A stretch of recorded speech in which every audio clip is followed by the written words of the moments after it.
Sebelum melanjutkan, jangan lupa subscribe dulu, terima kasih. Bab 427 Keributan. Kota Langit Harum, Keluarga Jiang. Sejak krisis dengan makhluk dimensi, banyak kota di wilayah ini masih dibangun kembali, termasuk Kota Langit Harum. Sebagai pemimpin utama semua orang di wilayah ini, keluarga Jiang telah banyak berkontribusi.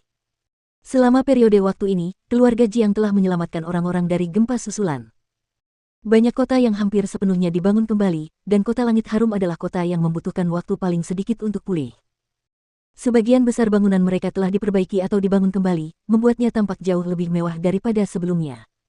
Sebagai penduduk Kota Langit Harum, semua orang berterima kasih kepada keluarga Jiang. Semua orang ini merasa berterima kasih kepada tuan muda keluarga Jiang yang mampu mencapai apapun.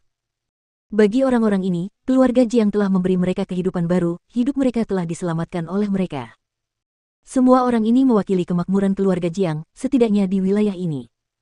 Jiang Chen memiliki reputasi yang hebat, dan kepala keluarga Jiang, Jiang Zhenhai, telah menjadi seperti kaisar setempat bagi orang-orang ini.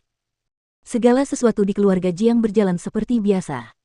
Jiang Zhenhai sedang mengolah keterampilan asal mula yang mendalam, karena siang hari adalah waktu yang tepat untuk mengolah keterampilan ini.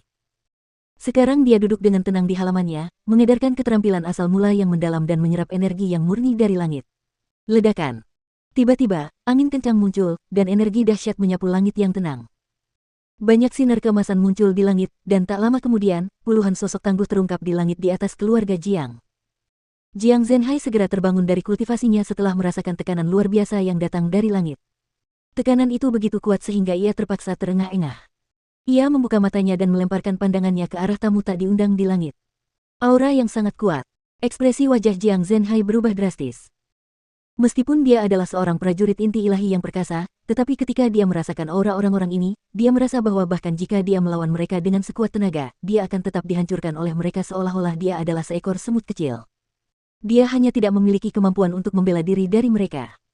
Para prajurit perkasa ini dianggap sebagai eksistensi langka bahkan di mata beberapa provinsi terkuat di benua timur, apalagi wilayah Kota Merah ini. Karena Gunung Origin, wilayah ini seperti tanah yang terisolasi. Klan dan sekte di sisi lain Gunung Origin tidak akan pernah menyentuh tempat ini.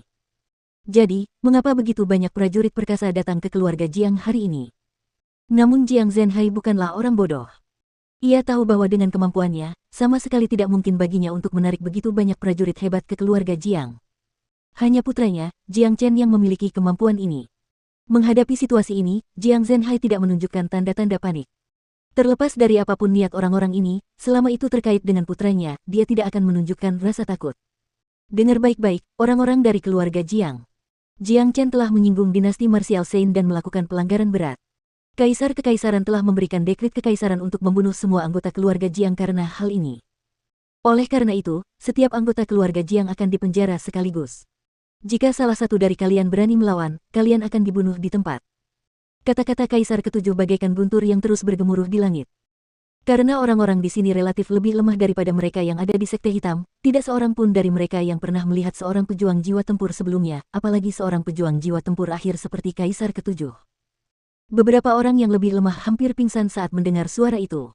Keluarga Jiang langsung dilanda kepanikan. Sekelompok musuh tak terduga dan berita ini mengejutkan mereka. Dinasti marsial Shen, eksistensi kuat macam apa itu? Mereka bahkan belum pernah mendengarnya sebelumnya. Namun, mereka belajar satu hal dari kata-kata Kaisar Ketujuh, tuan muda nakal mereka telah menyinggung dinasti marsial Shen, musuh yang sangat tangguh, membawa krisis besar bagi keluarga Jiang. Mereka semua akan mati karenanya. Kita sudah tamat. Bencana besar telah menimpa keluarga Jiang yang dulu makmur. Orang-orang ini terlalu kuat, aku bisa merasakan bahwa dengan sekali pandang dari orang itu, aku akan langsung mati. Kita semua akan mati. Jangan takut. Nyawa kita diselamatkan oleh Tuan Muda Jiang Chen, dan jika kita harus menghadapi kematian karena Tuan Muda, baiklah, anggap saja kita membayar nyawa kita kepadanya. Benar sekali. Tanpa Tuan Muda, kita semua akan terbunuh oleh monster-monster busuk itu. Jika kita menghitung seperti ini, kita telah memperoleh beberapa hari lagi untuk hidup karena dia itu sepadan. Orang-orang dari keluarga Jiang memiliki semangat yang paling bersatu. Bahkan ketika menghadapi krisis yang mengerikan ini, mereka hanya merasakan sedikit kegelisahan. Begitu mereka mengetahui bahwa itu karena Jiang Chen, mereka semua menerima nasib mereka dengan ekspresi heroik dan tak berdaya di wajah mereka. Tidak ada dari mereka yang menangis atau berteriak karena bencana ini. Menyaksikan sikap tenang orang-orang dari keluarga Jiang, bahkan Kaisar ke-7, Kaisar ke-10, dan semua pengawal emas itu pun terkejut. Dalam benak mereka, orang-orang di depan mereka adalah warga sipil berpangkat paling rendah, manusia sejati. Mereka seharusnya menangis sejadi-jadinya setelah mengetahui bahwa mereka akan dibunuh karena apa yang dilakukan Jiang Chen, tenggelam dalam keputusasaan dan bahkan berlutut untuk memohon pengampunan. Sebaliknya, mereka tetap bersikap damai. Situasi aneh ini menyebabkan rasa pencapaian mereka langsung lenyap. Orang-orang ini tidak tahu status dan reputasi Jiang Chen di keluarga Jiang, atau bahkan di seluruh kota Langit Harum. Semua orang di sini berada di ambang kematian, dan mereka masih hidup hanya karena Jiang Chen. Beberapa dari mereka bahkan kehilangan anggota keluarga selama krisis. Karena itu, para penyintas ini bersikap tenang terhadap kematian, dan karena krisis ini terjadi karena Jiang Chen, mereka tidak punya alasan untuk mengeluh. Siapa Jiang Zhenhai? Kaisar ke-7 berteriak. Jiang Zhenhai dengan tenang berjalan keluar dari halamannya dan tiba di sebuah ladang kosong. Dengan kedua tangan di belakang punggungnya, dia mengangkat kepalanya untuk melihat para prajurit perkasa itu. Tanpa ada tanda-tanda ketakutan di wajahnya, dia berkata, "Ya. Jiang Zhenhai, mengapa kau tidak berlutut setelah melihat kami, para kaisar?" Kaisar ke-7 mendengus dingin. Dalam benaknya, Jiang Zhenhai hanyalah seekor ikan kecil, seekor semut kecil. Namun, semut kecil ini sebenarnya menolak untuk berlutut di hadapannya, ini adalah sesuatu yang tidak dapat ia terima. Berlutut. Bahkan jika aku setuju, anakku tidak akan mengizinkanku melakukannya. Kalian tidak bisa mengalahkan anakku, jadi kalian malah menggunakan cara yang tercela seperti itu untuk menyerang keluarganya. Sebagai pejuang hebat generasi ini, apakah kalian tidak merasa malu? Jiang Zhenhai berkata dengan seringai di wajahnya. Dia orang yang bijak, dan dari apa yang dikatakan Kaisar ke-7, dia tahu mereka ada di sini untuk memenjarakan keluarga Jiang karena mereka tidak dapat menemukan Jiang Chen. Jika mereka benar-benar ingin membantai seluruh keluarganya, mereka akan mulai membantai mereka setelah tiba, tanpa banyak bicara omong kosong.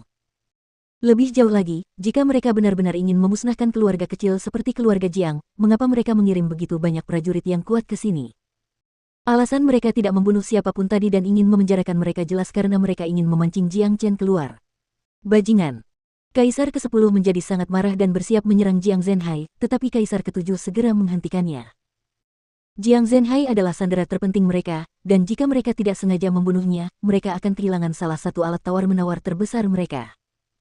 Setelah mendengar apa yang dikatakan Jiang Zhenhai, wajah Kaisar ke-7 dan Kaisar ke-10 menjadi pucat.